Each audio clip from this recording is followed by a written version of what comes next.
Morning students, 7th class science में बच्चों lesson number 3 जिसका नाम है पौधे एवं उनका भोजन, plants and their foods. Plants and their food ये लेसन नंबर 3 है जो आज शुरू होने वाला है, जिसका नाम है बच्चों प्लांट्स एंड देयर फूड, पौधे और उनका भोजन। पौधे जो हरे पौधे हैं वो अपना भोजन किस प्रकार तैयार करते हैं, उनकी पोषण क्रिया के बारे में सभी इस लेसन के अंदर आप पढ़ेंगे, जिसके मुख्य बिंदु हैं परिचय, पोषण क्रिया, स्वपोषण, पौधों में पोषण, प्रकाश संश्लेषण का महत्व, विषम पोषण। ये सभी पॉइंट्स इसमें आप इस लेसन के अंदर आप इन सभी पॉइंट्स की स्टडी करेंगे, जिसका पहला पॉइंट है परिचय या इंट्रोडक्शन।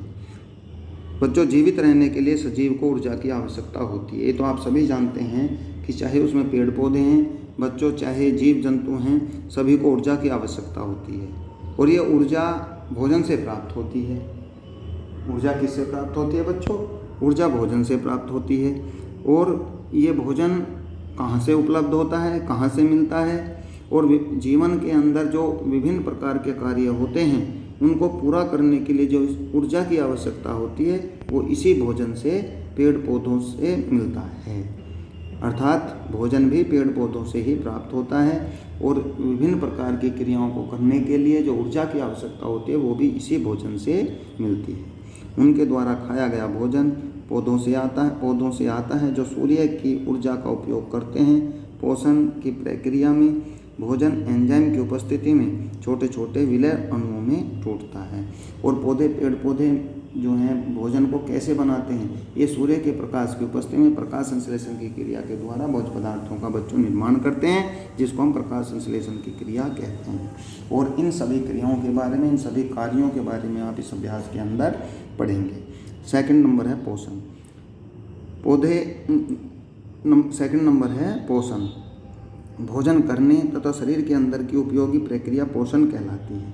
भोजन करने और उसको पचाने तक की क्रिया, ठीक है बच्चों, वह भोजन करने और उसको जो पचाने तक की जो क्रिया होती है वो पोषण कहलाती है। सजीवों के जीवन के लिए पोषण एक महत्वपूर्ण प्रक्रिया है। भोजन कार्य करने के लिए ऊर्जा प्रदान करता है, वृद्धि में सहायता करता है और स्वस्थ रखता है। जो भोजन हम ग्रहण करते हैं उससे हमें ऊर्जा भी मिलती है और हमारे शरीर के द्वारा जितनी भी क्रियाएं की जाती हैं, जितने भी कार्य किए जाते हैं उसमें ऊर्जा की जो आवश्यकता होती है बच्चों, वो सब इसी भोजन के द्वारा मिलती है। दूसरे शब्दों में पोषण भोजन की देखभाल करता है।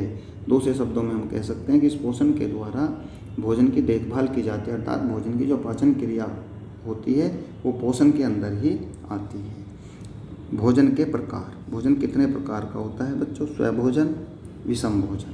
स्वभोजन में कौन से आते हैं? सूर्य, वायु, जल और मिट्टी, ठीक है। स्वभोजन में क्या आता है? सूर्य, वायु, जल, मृदा या मिट्टी। विषम पोषण में आता है, विषम पोषण के अंदर आते हैं इसमें उत्पादक, उपभोक्ता शाकाहारी और उपभोक्ता सर्वाहारी। ये इस तरीके से ये एक चक्र इसमें चलता हुआ दिखाई देता है कि सबसे पहले जो भोजन के लिए कार्य करते हैं वे हरे पेड़ पौधे कार्य करते हैं। पेड़ पौधे ही भोज्य पदार्थों का निर्माण करते हैं। उसके बाद जो शाकाहारी जीव आते हैं, उसके बाद सर्वाहारी जीव आते हैं, उसके बाद मांसाहारी जीव आते हैं। मांसाहारी से मर्तोपजीवी आते हैं और मर्तोपजीवी जीव उन मरे हुए जानवरों को, मरे हुए पेड़ पौधों को, मरे हुए जीव जंतुओं को फिर दोबारा मिट्टी में मिला देते हैं। अर्थात सूर्य, वायु, जल इत्यादि में ये सभी पदार्थ जाकर के मिल जाते हैं। इस तरीके से पोषण की विधि के द्वारा एक साइकिल, एक चक्र घूमता रहता है और जिस स्थान से हमें भोजन प्राप्त होता है, जीव मरने के बाद, पेड़ पौधे मरने के बाद उसी स्थान पर दोबारा चले जाते हैं। सजीवों में 2 प्रकार का पोषण पाया जाता है। नंबर 1 स्वपोषण, नंबर 2 विषम पोषण, ठीक है बच्चों। सजीव जो जीव होते हैं उनमें 2 प्रकार का पोषण होता है, स्वपोषण, विषम पोषण। हम सबसे पहले स्वपोषण का अध्ययन करेंगे कि स्वपोषण किसे कहते हैं। स्वपोषण का मतलब होता है स्वयं। स्वयं मीन्स स्वयं, पोषण मीन्स भोज्य पदार्थों का निर्माण करना। जो जंतु या जो जीव या जो पेड़ पौधे अपना भोजन आप बना सकते हैं उनको हम स्वपोषण कहते हैं। समझ लीजिए बच्चों, सरल पदार्थों से सजीवों द्वारा स्वयं भोजन बनाने की प्रक्रिया स्वपोषण कहलाती है। अर्थात जो अपने आप भोजन का निर्माण करते हैं। यहाँ स्व का अर्थ अपने आप तथा पोषण का अर्थ भोजन बनाना होता है। जो जीव अपना भोजन आप बना सकते हैं, इस प्रकार का पोषण केवल पौधों में ही पाया जाता है। बच्चों, जो अपना भोजन अपने आप बना सकते हैं। हरे पौधे अपना भोजन स्वयं बना सकते हैं, इसलिए उनको स्वपोषण की स्थिति में रखा गया है। वे स्वपोषण करते हैं, अपना भोजन आप बना सकते हैं। एक प्रकाश संश्लेषण की क्रिया के द्वारा वे अपना भोजन बच्चों अपने आप बना सकते हैं। नेक्स्ट पेज पर पौधों में पोषण। पौधों में पोषण की विधि कैसे होती है? ठीक है, पौधों में पोषण की विधि कैसे होती है इसके बारे में यहाँ पर आप पढ़ेंगे। हरे पौधों में अपना भोजन स्वयं बनाने की सामर्थ्य होती है। भोजन बनाने के लिए उन्हें ऊर्जा सूर्य से प्राप्त होती है। पौधों द्वारा अपना भोजन स्वयं बनाने की प्रक्रिया प्रकाश संश्लेषण कहलाती है। यह भी आपको बताया था कि हरे पौधे ही अपना भोजन आप बना सकते हैं और भोजन बनाने के लिए जो उनको ऊर्जा की आवश्यकता होती है वह सूर्य से प्राप्त होती है तथा वो CO2 और H2O के साथ सूर्य के प्रकाश की उपस्थिति में मिलकर भोज्य पदार्थों का संश्लेषण करते हैं। इस क्रिया को हम प्रकाश संश्लेषण कहते हैं, क्योंकि ये क्रिया बच्चों सूर्य के प्रकाश की उपस्थिति में ही होती है। अब प्रकाश संश्लेषण को भी समझना जरूरी है। जब बार बार आपको बताया जा रहा है कि प्रकाश संश्लेषण की क्रिया के द्वारा ही पौधे अपना भोजन आप बना सकते हैं, तो इसको समझना भी बच्चों बेहद जरूरी है। प्रकाश संश्लेषण वह प्रक्रिया जिसमें हरे पौधे सूर्य के प्रकाश की उपस्थिति में कार्बन डाइऑक्साइड और क्लोरोफिल से भोजन बनाते हैं। इसको आप समझ सकते हैं कि कार्बन डाइऑक्साइड और जल दोनों आपस में संयोग करते हैं और उसमें क्लोरोफिल, हरित लवक और सूर्य का प्रकाश की उपस्थिति होती है। अर्थात क्लोरोफिल और सूर्य के प्रकाश की उपस्थिति में हरे पौधे कार्बन डाइऑक्साइड और H2O का संयोजन के द्वारा संयोग करके कार्बनिक यौगिकों का निर्माण करते हैं, जिस क्रिया को हम प्रकाश संश्लेषण की क्रिया कहते हैं। यह सूर्य के प्रकाश तथा क्लोरोफिल की उपस्थिति में ही बच्चों पूरी होती है। हरे पौधों की पत्तियों में हरित लवक पाया जाता है, जिसके कारण पौधा जो है हमेशा हरा दिखाई देता है, क्योंकि हरित लवक, जिसको इंग्लिश में क्लोरोफिल भी बोलते हैं, पौधों के दूसरे भागों में भी पाया जाता है। यह हरित लवक क्लोरोफिल कहलाता है। क्लोरोफिल हरी कोशिकाओं में हरी गोली के रूप में पाया जाता है, जिन्हें क्लोरोप्लास्ट कहते हैं। हरे क्लोरोप्लास्ट में सूर्य की ऊर्जा अवशोषित करने का गुण होता है। जड़ों में पाए जाने वाले मूलरों मिट्टी से जल तथा खनिज लवणों का अवशोषण करते हैं। सूर्य की ऊर्जा जल तथा कार्बन डाइऑक्साइड से क्लोरोफिल की उपस्थिति में कार्बोहाइड्रेट के रूप में ग्लूकोज बनाती है। ठीक है बच्चों, क्योंकि जल तो पहुंचता है पृथ्वी के द्वारा। पृथ्वी में जो जड़ होती है वो तो जल का अवशोषण करती है और हरी पत्तियों के अंदर क्लोरोफिल होता है। इसी क्लोरोफिल के द्वारा सूर्य के प्रकाश का अवशोषण होता है और जल तथा CO2 की उपस्थिति में ये ग्लूकोज जैसे कार्बनिक यौगिकों का निर्माण करते हैं। ग्लूकोज का प्रयोग पौधों की वृद्धि और टूट फूट की मरम्मत के लिए भोजन होता है। ये ग्लूकोज और कार्बोहाइड्रेट स्टार्च के रूप में पौधों के विभिन्न भागों में संग्रहित होते हैं। प्रकाश संश्लेषण की क्रिया को निम्नलिखित प्रकार से दिखाया जा सकता है। ये प्रक्रिया इस तरीके से होती है बच्चों, इक्वेशन के रूप में, अभिक्रिया के रूप में आप यहाँ समझ सकते हैं। 6CO2 कार्बन डाइऑक्साइड होता है प्लस 6 H2O, सूर्य का प्रकाश भी पाया जाता है, क्लोरोफिल की उपस्थिति रहती है और क्या बनता है, ग्लूकोज बनता है C6H12O6 प्लस 6O2 और ऑक्सीजन अधिक मात्रा में निकलती रहती है तथा इसके साथ ऊर्जा का भी एक तरीके से ऊर्जा भी निकलती रहती है। तो क्योंकि हरे पौधे प्रकाश संश्लेषण की क्रिया के द्वारा CO2 को अवशोषित करते हैं और CO2 को अवशोषित करते हैं और ऑक्सीजन गैस को छोड़ते हैं, इसलिए हरे पौधे लगाना हमारे लिए बहुत ही अधिक लाभदायक होता है। एक तो वातावरण शुद्ध बना रहता है, उसके साथ साथ ऑक्सीजन की पूर्ति होती रहती है। इसलिए हमारी सरकार भी बच्चों पेड़ पौधों को लगाने पर विशेष ध्यान देती है और अगर जिस स्थान पर पेड़ पौधे होते हैं उस स्थान का वातावरण या उस क्षेत्र का वातावरण हमेशा संतुलित बना रहता है। प्रकाश संश्लेषण के दौरान जीवन के लिए आवश्यक ऑक्सीजन मुक्त होती है। इस प्रकाश संश्लेषण के कारण जीवन के लिए जो आवश्यक, जो मनुष्य के जीवन के लिए आवश्यक या जीव जंतुओं के लिए जो आवश्यक ऑक्सीजन गैस है, ये प्राप्त होती रहती है। पत्तियों की निचली सतह पर छोटे छिद्र पाए जाते हैं जिन्हें स्टोमेटा कहते हैं। वायुमंडल में उपस्थित कार्बन डाइऑक्साइड स्टोमेटा द्वारा पत्तियों में प्रवेश करती है। वायुमंडल में उपस्थित कार्बन डाइऑक्साइड स्टोमेटा द्वारा पत्तियों में प्रवेश करती है। पत्तियों की ऊपरी सतह में अधिक सूर्य का प्रकाश अवशोषित करने के लिए क्लोरोप्लास्ट होता है। पत्तियों में उपस्थित सिराएं प्रकाश संश्लेषण के लिए आवश्यक जल लाती हैं। सभी प्रकार की क्रियाएं जो हैं वहाँ पर होती हैं। जल भी वहाँ पहुँच जाता है, कार्बन डाइऑक्साइड भी पहुँचता है, क्लोरोफिल के द्वारा, क्लोरोफिल होता ही है पत्तियों के अंदर, और क्लोरोफिल के द्वारा सूर्य के प्रकाश का अवशोषण भी होता रहता है। और ये प्रकाश संश्लेषण की क्रिया सतत चलती रहती है और प्रकाश संश्लेषण की क्रिया के द्वारा बच्चों ऑक्सीजन गैस बाहर निकलती रहती है, जो हमारे लिए बहुत ही लाभदायक होती है। विशेष जानकारी है बच्चों, चित्र आप देख रहे हैं। पत्ती की आंतरिक संरचना, इस तरीके से पत्ती की आंतरिक संरचना होती है जिनमें छिद्र पाए जाते हैं जो पानी का भी अवशोषण करते हैं, अर्थात वाष्पोत्सर्जन भी करते हैं, और गैस भी, वो एक तरीके से कार्बन डाइऑक्साइड भी अंदर पहुंचती है। इस तरीके से जो स्टोमेटा होते हैं एक छिद्र के रूप में पत्तियों की सतह पर होते हैं, जिसे वाष्पोत्सर्जन की क्रिया होती है, और कार्बन डाइऑक्साइड प्रकाश संश्लेषण के लिए जो आवश्यक कार्बन डाइऑक्साइड है इन्हीं छिद्रों के द्वारा पत्ती के अंदर प्रवेश करती है। विशेष जानकारी, क्लोरोप्लास्ट गोली जैसी हरी संरचनाएं हैं जिनमें हरित लवक पाया जाता है, जिसे क्लोरोफिल कहते हैं। इस क्लोरोफिल के बारे में बच्चों आपको पहले ही बता दिया गया था। नेक्स्ट पेज पर, प्रकाश संश्लेषण की क्रिया में बनी ऑक्सीजन को स्टोमेटा द्वारा वायुमंडल में मुक्त कर दिया जाता है, अर्थात जिस स्थान से या जिस रास्ते से प्रकाश संश्लेषण की क्रिया के द्वारा कार्बन डाइऑक्साइड गैस अंदर आती है, उसी रास्ते से उन्हीं स्टोमेटा के द्वारा प्रकाश संश्लेषण के द्वारा उत्पन्न ऑक्सीजन गैस बाहर आती है। इस प्रकार प्रकाश संश्लेषण वायुमंडल में ऑक्सीजन तथा कार्बन डाइऑक्साइड का संतुलन बनाए रखती है। क्योंकि प्रकाश संश्लेषण में ऑक्सीजन बाहर निकलती रहेगी बच्चों और कार्बन डाइऑक्साइड अंदर जाती रहेगी, इससे कार्बन डाइऑक्साइड और ऑक्सीजन का संतुलन हमेशा बना रहेगा। इसलिए हमें अधिक से अधिक खाली स्थानों पर हरे पेड़ लगाने चाहिए, जिससे हमारे आसपास का वातावरण शुद्ध बना रहे।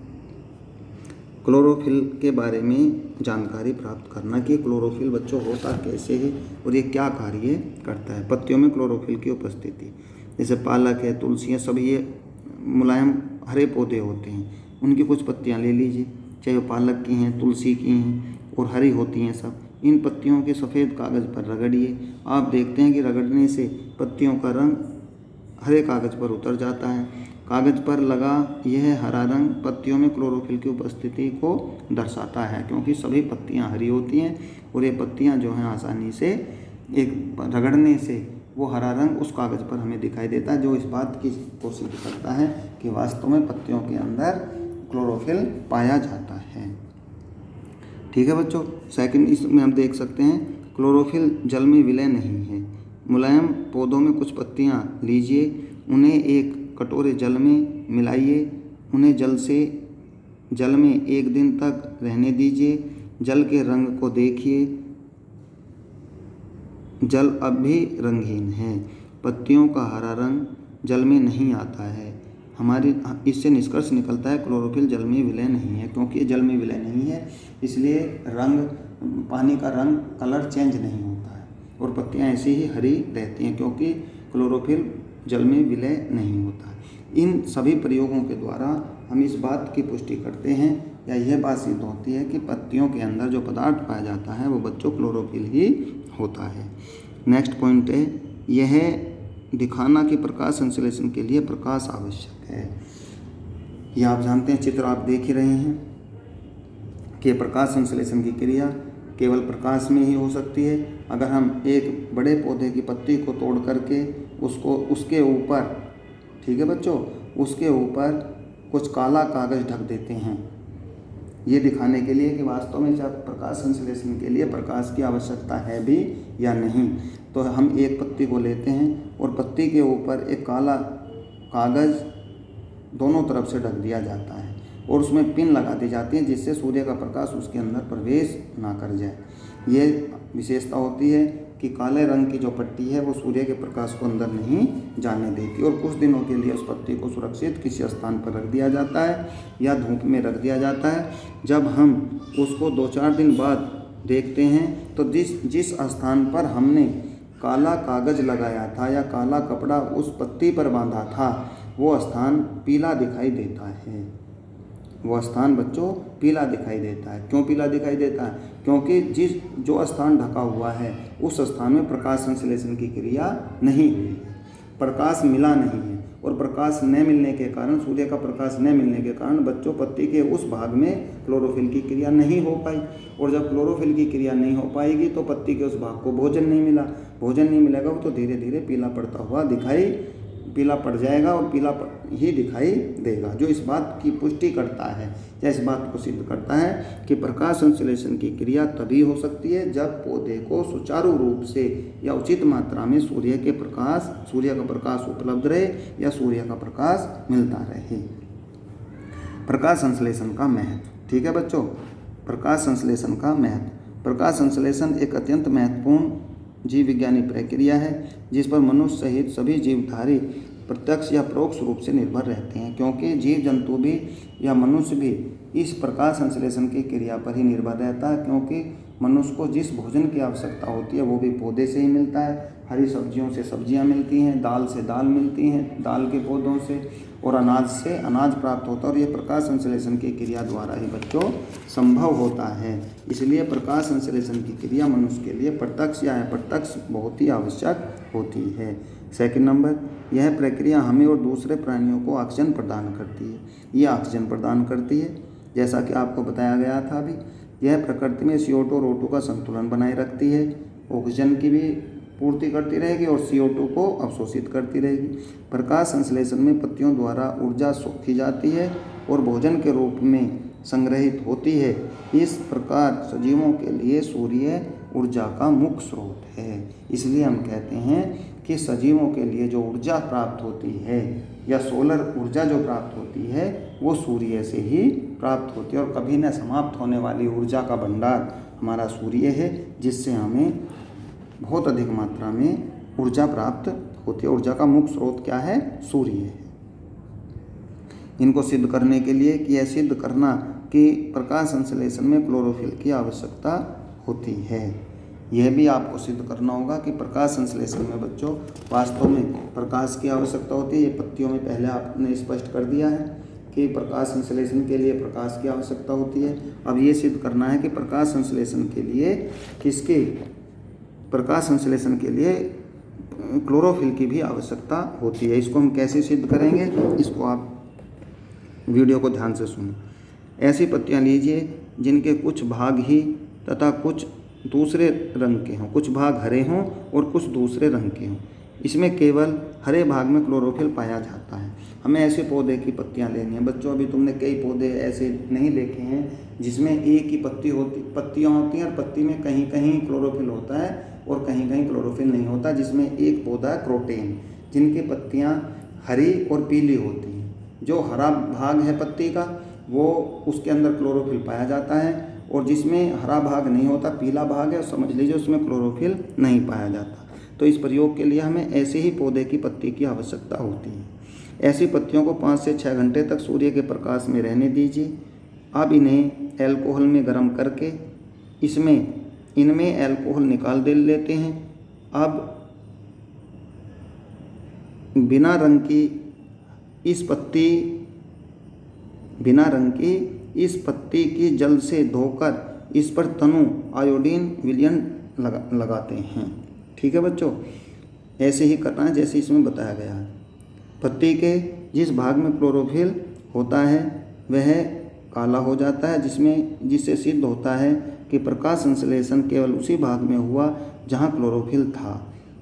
उस भाग जो इस बात को सिद्ध करता है कि प्रकाश संश्लेषण में क्लोरोफिल आवश्यक है, और जिस भाग में क्लोरोफिल नहीं था वो पत्ती का भाग काला पड़ जाता है आयोडीन विलयन में भिगोने के बाद, और जो भाग काला नहीं पड़ा समझ लीजिए वो बच्चों उसमें प्रकाश संश्लेषण की क्रिया हुई, उसमें क्लोरोफिल था, जो इस बात को सिद्ध करता है कि क्लोरोफिल प्रकाश संश्लेषण के लिए बच्चों क्लोरोफिल की आवश्यकता होती है। नेक्स्ट पेज पर ये नेक्स्ट जो प्रयोग है बच्चों, ये कल आपको वीडियो के माध्यम से भेजा जाएगा। ये प्रयोग नंबर 4 अभी तक लास्ट है आपका कि यह सिद्ध कीजिए कि प्रकाश संश्लेषण में क्लोरोफिल की आवश्यकता होती है। ये आपको बता दिया गया है। इसमें ऐसे पौधे की आवश्यकता होती है जिसकी पत्तियां थोड़ी हरी और पीली हों, अर्थात पत्ती के पूरे भाग में क्लोरोफिल नहीं हो, जो इस बात को सिद्ध करता है कि क्लोरोफिल होना प्रकाश संश्लेषण की क्रिया के लिए अति आवश्यक है। ये बच्चों वीडियो आपका लेसन नंबर 3 का 7th क्लास में आपको भेजा जा रहा है। आप वीडियो भी देखें और वीडियो के साथ साथ अपनी बुक भी पढ़ें, तो मैं समझता हूँ कि आप जो है अपनी तैयारी अच्छे ढंग से कर लेंगे। ये लेसन भी आपके समझ में आएगा। वीडियो को ध्यानपूर्वक सुने, अगर एक बार में पूरा समझ में नहीं आता तो 2 बार में, और अगर फिर भी कोई प्रॉब्लम होती है तो आप स्कूल में संपर्क कर सकते हैं, जिससे आपको आपकी समस्या का समाधान कर दिया जाएगा। और आप वीडियो तो ज़्यादा से ज़्यादा देखें, 1 बार ना देखें, 2 बार देखें, 3 बार देखें, तो आप घर पर रह करके भी आसानी से इस अभ्यास को पढ़ सकते हैं। किंतु इसके लिए आपके पास बुक होना बेहद ज़रूरी है। हो सकता हो तो आप अपनी बुक खरीदें और स्कूल में संपर्क करें और अपनी पढ़ाई जारी रखें, जिससे आपका समय बेकार ना हो, समय बर्बाद ना हो, आपकी साल बची रहे और आप अपनी पढ़ाई को पूरा करके आगे बढ़ते रहें। Thank you.